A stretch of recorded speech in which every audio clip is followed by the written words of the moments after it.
Hello, everybody, Dr. Kemi, and it's already 2014 in Nigeria. That's 8:14 your time. Let's talk about President Buhari's death that happened today. I know you guys know about conspiracy theories, right? In media, okay, I'm a retired journalist, by the way, and today is Sunday, the 13th of July, 2025.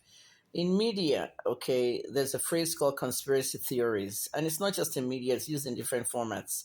But in media, we consider conspiracy theories as the truth, but hidden and disguised in a way. So in media, conspiracy theories don't really exist. We explore every avenue of the stories.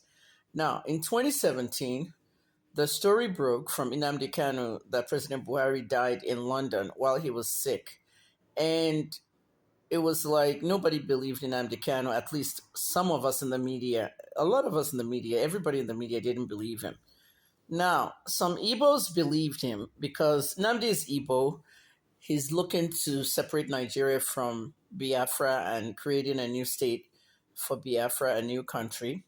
So he had a lot of Igbo fans, and he was going on a tour at that time, which President Buhari wanted to crush. Yes, they did crush the tour. 2016, there was a massacre that I still don't agree with because Buhari made friends with the Igbo judge over there, the ICC. Yeah, the ICC judges, so the International Criminal Court. There's an Igbo Nigerian there in that court.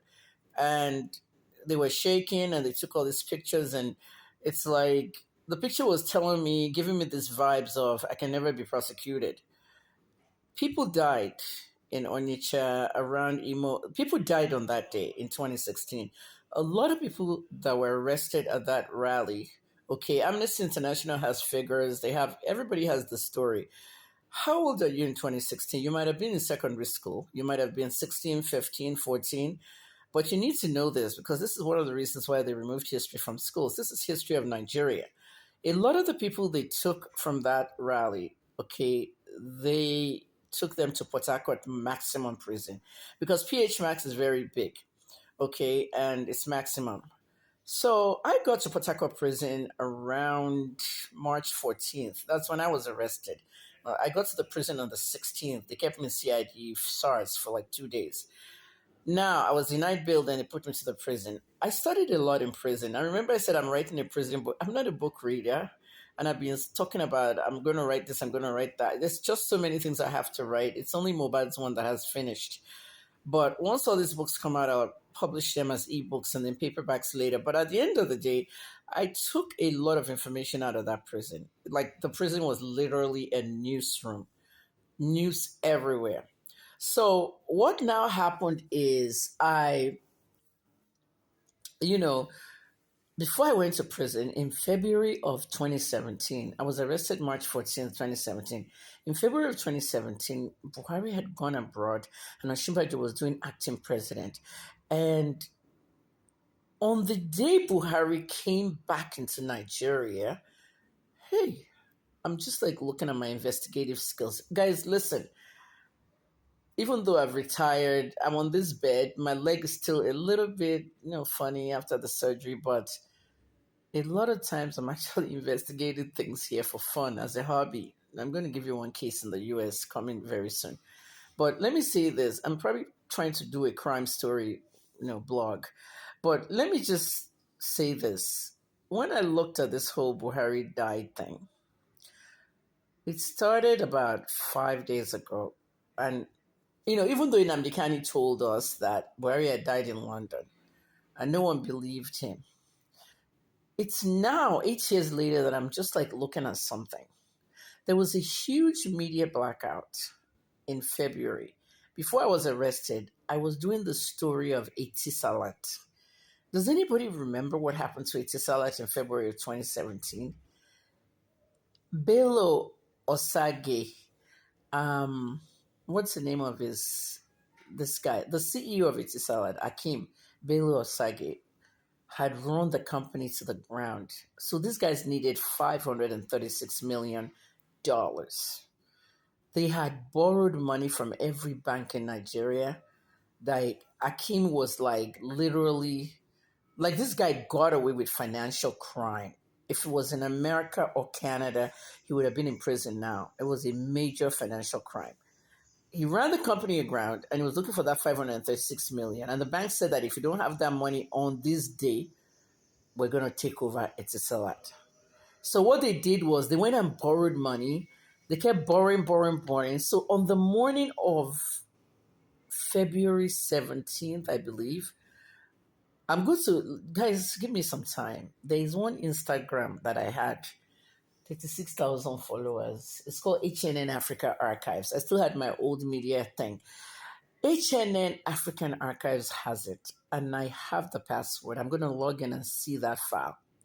On that very day, the banks, everyone, First Bank, Wema, everywhere there, the banks, 13 Nigerian banks, most of them first generation, they were going to take over Etisalat if that money didn't come on their desk. So basically, the deal fell through. Okay? When the Etisalat deal fell through, all right, all the banks took over the company and they removed the Nigeria because Etisalat is a UAE company. So they removed the Nigeria out of the brand. You know, it was Etisalat Nigeria. They now removed the Nigeria, just Etisalat. And the UAE bank just gave all the money back to the banks in Nigeria and the company went bankrupt. And that was the end of Etisalat. So when Nine Mobile was coming in to buy Etisalat, I was the one that blew that whistle and said, there's somebody on the board of Nine Mobile. She's a thief, a woman. She's a thief. I was crazy at that time, but you were not in the conversation. You were in secondary school. I said, one of these ladies here, this woman is a thief. After I blew the whistle, they now did an investigation on her and they found out she had financial misappropriation. They removed her. The transfer of Etisalat to Nine Mobile was serious stuff. And this is why journalism is a rough draft of history. There's one Instagram page that I had at that time. I had HNN Africa and I had HNN Africa Archives. And I found the password this morning. I logged into it. All my archives are there. But I'm not going to leave it open for people. I'm just going to screenshot what I need. I'm going to close it back. But at the end of the day, guys, hey, it is now coming to me that media blackout that happened. Okay, wait a minute. Not that media blackout. That story of Etisalat was the biggest story of that day.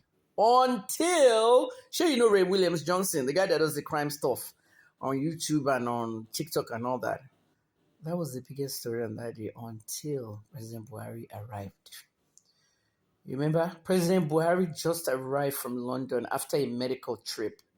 When Buhari arrived, there was a media blackout because he had been away and Oshibadi was acting. That media blackout was so bad that it killed the Etisalat story. Then they showed Buhari flying from Kaduna to Abuja in some kind of helicopter. Because remember what happened? Abuja airport was closed at that time for repairs, February 2017. So we watched Buhari enter helicopter in the night. It was dark. Was it night? Like dawn. When night turns into morning, you know that time, 5, 6 a.m. Somebody entered the helicopter, looked like Buhari, dressed like Buhari, and then they landed in Asurok and they showed us. And the person quickly entered. Now, fast forward, guys. Look at what Gabashew said last week about his book. Hey, you see that rat story? They said President Buhari could not go inside Asurok because there were rats in there. So he had to go to a guest house. Remember all this stuff in February of 2017? Now Gabashew was telling us days ago that the rat story, he made it up. It was a lie. I made it up because President Buhari was sick. And I didn't want... So he was sick. So coming back home, he was still sick, Abby. They now said there's rats and he was in a guest house. So there was no rats. There was no guest house. Did he die in London? Please pass this to the IPOB people, because... once a journalist, once an investigative journalist, always an investigative journalist. This whole thing is like shocking me. Then Aisha and Buhari had a fight. She moved to UAE for 2 years, a first lady of a country. When UAE even banned Nigerians from coming, she moved over there. She and Atiku were the only Nigerians that were living in UAE. Everything's now looking clear. Hey. Nigerians, I'm tired though. Send money to my account for my birthday.